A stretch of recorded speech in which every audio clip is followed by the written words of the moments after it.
saya mesti bergaya beda. Dari dulu juga saya kayak begitu ya, ngomong ya udah saya lepas aja, nggak saya tahan lagi. Gitu. Saya udah halus nih. Itu juga kecelakaan yang menguntungkan karena begitu saya ke DPR, orang kan melihat si Menteri Keuangan ini akan dihancurkan oleh DPR. Ternyata gue pintar sedikit kan. Kalau saya nggak bisa jawab pertanyaan DPR, selesai saya. Masyarakat jadi berbalik, yang tadinya benci-benci yang mau ngelihat saya hancur jadi senang. Wow, ini bagus nih. Kayaknya belagu-belagu kesana kesini kayak cowboy inspeksi sana sih. Gue jangan underestimate orang Indonesia. Yang asing-asing yang gelap-gelap itu saya matikan.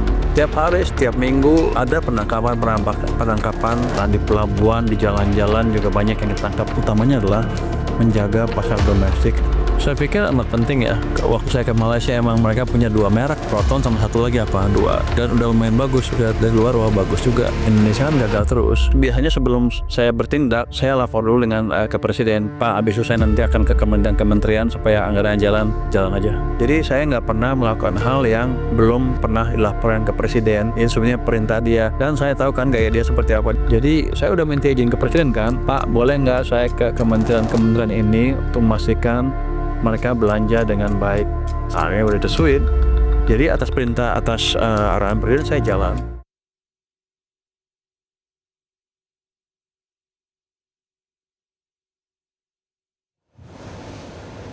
Pemirsa, Menteri Keuangan Purbaya Yudi Sadewa menegaskan bahwa semua tindakannya sebagai Menteri Keuangan didasari prinsip transparansi dan akuntabilitas. Ia tidak pernah mengambil keputusan besar tanpa koordinasi dengan Presiden dan selalu siap mempertanggungjawabkan setiap kebijakan yang diambil. Berikut cuplikan wawancara bersama jurnalis senior Metro TV Leonard Samosir dalam program Top Ekonomi. Terima kasih sudah mengundang saya dalam acara ini. Mudah-mudahan saya bisa menjawab apa rasa penasaran Anda tentang isi kepala saya mau ngapain ke depan gitu kira-kira. Jadi bea cukai bukan bea cukai yang kita kerjakan sebetulnya bukan bea cukai per se saja ya. Karena sebetulnya kita mau lindungin pasar domestik kita. Kan saya selalu bilang bahwa domestik demand kita besar, 90% dari perekonomian kita. Kalau itu 90% besar tapi dikuasain asing, saya kasih stimulus juga saya rugi. Yang untung asing yang menguasai pasar kita. Jadi saya jaga supaya pasar domestik kita betul-betul dikuasai nanti oleh pemain domestik utamanya. Jadi langkah pertama ya itu tadi, kita mengurangi sumber-sumber yang menimbulkan persaingan yang tidak fair untuk para pengusaha domestik. Tentunya ya tadi barang-barang ilegal yang masuk sini kan menimbulkan persaingan nggak fair.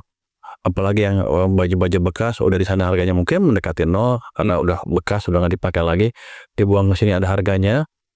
Mungkin sebagian orang untung tapi dia menguasai pasar dengan harga yang nggak fair dan membuat perusahaan-perusahaan lokal nggak bisa bersaing. Akibatnya tadi perusahaan-perusahaan mereka mati, timbullah pengangguran.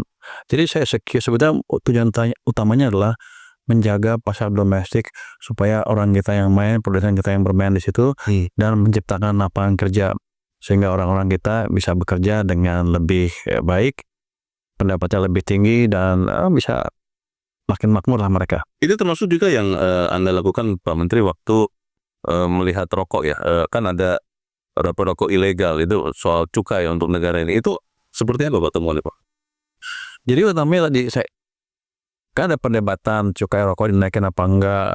Ada yang bilang harusnya dinaikin karena kita harus membunuh industri rokok, kira-kira gitu, mengurangi jumlah perokok lah kira-kira kesehatan itu ya. Katanya seperti itu. Tapi setelah saya lihat loh, cukainya udah tinggi banget 57, kalau dengan PPh segala macam sampai 80-90% mereka bayar. Tapi bukan, jadi cost-nya udah tinggi. Tapi di sini banyak rokok-rokok ilegal yang membuat tadi perusahaan itu susah bersaing. Udah harganya mahal, ada harga barang yang lebih murah sehingga dia mati pelan-pelan. Tapi tujuan utamanya yang kesehatan tadi nggak kecapai. Kalau gitu caranya untuk sementara ya udah saya amankan aja pasarnya, saya biarkan mereka hidup supaya tenaga kerjanya tetap bekerja di sektor itu, dan yang asing-asing yang gelap-gelap itu saya matikan. Jadi dalam jangka pendek saya pikir tidak bisa kita menekan jumlah perokok tanpa kebijakan yang jelas ke depan seperti apa. Daripada orang asing yang untung ya bisa biarkan aja domestik yang untung dulu untuk sementara. Dari kemarin ke Tanjung Perak, Surabaya, dikasihlah 1 kontainer yang udah dipilih katanya harusnya aman, kata para pemain itu. Saya dengar dari sumber lain ya. Tak mungkin menteri tahu apa-apa, harusnya akan loss. Emang jumlah barangnya seragam, uniform, berasnya tetap pas, jumlahnya pas, tapi harganya beda. Dia nggak duga saya bisa lihat itu, bisa double check dengan harga di marketplace. Jadi emang terlalu rendah sekali harganya. Saya bukan ahli barang itu, tapi di situ dibilang $7.5 sampai $7 sampai 100 ribuan lah. Di pasar mungkin yang paling murah, kalau di pasar di situ yang saya murah 1,5 sampai 2 juta, yang agak mahal, yang mahal 45 sampai 50 juta ada. Beda sekali ya. Jadi ada under influence seperti itu. Jadi kita kejar. Jadi abis itu kita kasih warning ke pengimpornya. Saya suruh periksa selain barang ini barang mana aja yang dia impor, periksa semuanya. Nanti kita track ke belakang seperti apa, dan saya kasih warning ke mereka ke depan jangan coba-coba lagi. Kalau coba-coba lagi kita tutup, kita freeze, kita merahkan lah semua impor dari perusahaan tersebut. Tujuannya supaya ke depan mereka bermain dengan lebih baik dan mematuhi peraturan yang udah ada, supaya nggak ada yang dirugikan. Kira pertumbuhan ekonomi, Pak Kurbaya, kan Anda juga sudah mengatakan bahwa pemerintah, Kementerian Keuangan sudah menargetkan di akhir tahun ini ya Pak, kuartal keempat 2025 itu setidak-tidaknya 5,6% untuk pertumbuhan di triwulan keempat. Itu bagaimana Anda bisa melihat angka itu Pak? Apa sih yang akan diandalkan situ Pak? Oh, kita memberikan beberapa stimulus ke perekonomian kan. Yang pertama saya pindahkan 200 triliun tadi dari BI ke sistem perbankan. Dana pemerintah Di BI aja itu udah menambah itu namanya seperti positive shock demand ke permintaan. Itu akan menaikkan permintaan cukup baik. Saya lihat kemarin kan kalau kita jalan-jalan ke pasar itu udah agak sedikit positif, lebih sibuk dibanding sebelum-sebelumnya. Lebih ramai ya, menggeliat ya. Kalau kita lihat data retail sales juga udah tumbuh tertinggi dalam 2 tahun terakhir nih. Nah, levelnya tertinggi dalam 2 tahun terakhir data retail sales dari bank sentral kita. Kalau lihat data yang lain juga PMI juga ada 51.2. Jadi semuanya arahnya ke arah positif. Consumer confidence juga udah naik lagi dari September, naik udah ke level tertinggi. Terus kepercayaan pemerintah juga naik ke level yang tertinggi lagi. Jadi kita nggak akan ada gangguan sosial politik lagi yang berlebihan ke depan. Ada demo tapi nggak akan besar-besaran kayak kemarin. Karena ada indikasi ekonominya mulai membaik.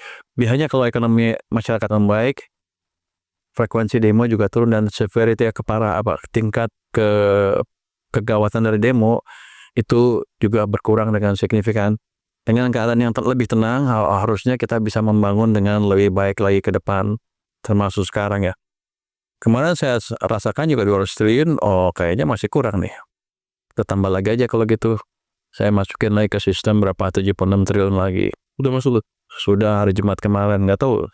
Tapi saya nggak terlalu gembar-gembar. Mungkin Anda yang sebagian udah bocor, tapi yang resmi saya ngomong sekarang. Itu bukan kebijakan yang luar biasa, hanya memindahkan uang lagi dari BI ke perbankan. Jadi uangnya masih uang saya. Tidak mengubah APBN, Tidak mengubah tujuan DPR. Tidak, karena APBN-nya masih sama. Jadi sekarang ada 276 triliun uang saya yang di perbankan yang masih milik saya, yang masih milik pemerintah. Itu yang 200 triliun itu sudah terserap sepenuhnya atau bagaimana itu Pak? Mungkin nggak semuanya terserap ya. Kalau ada yang bilang 100 mungkin 85% terserap. Tapi nggak apa-apa.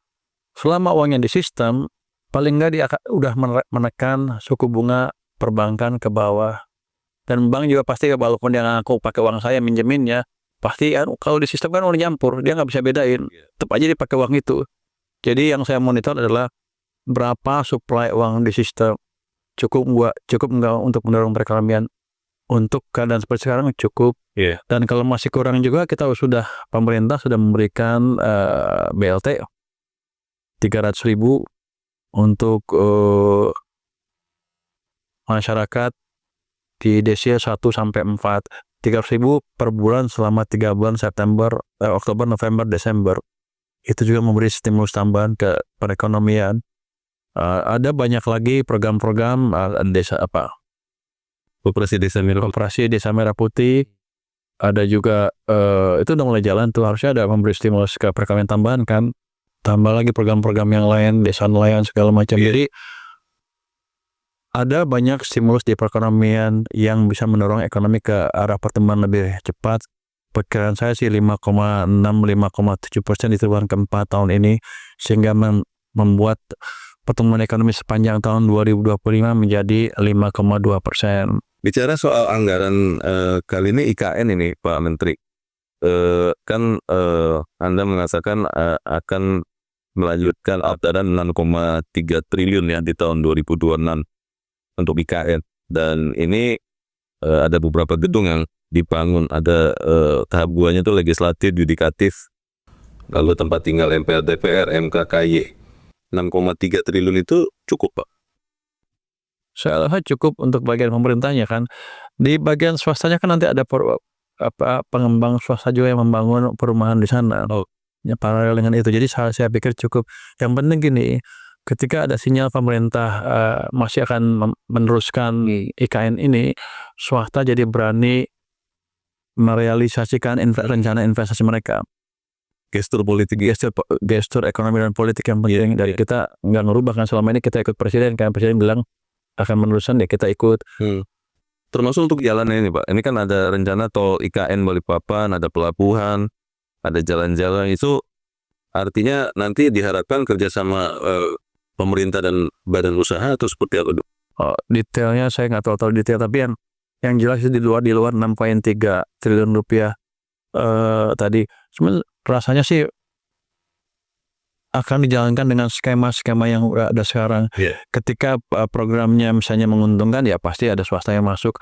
Tapi kalau nggak ada yang menguntungkan, ya PU nanti yang masuk, pasti APBN yang biayain. Yang jelas ini pemerintah nggak keluar uang sama sekali untuk membangun suatu ibu kota yang baru. Tapi kita akan monitor dan pastikan uang yang keluar dibelanjakan secara optimal. Oke. Jelajahi cara baru mendapatkan informasi. Download Metro TV Extend sekarang.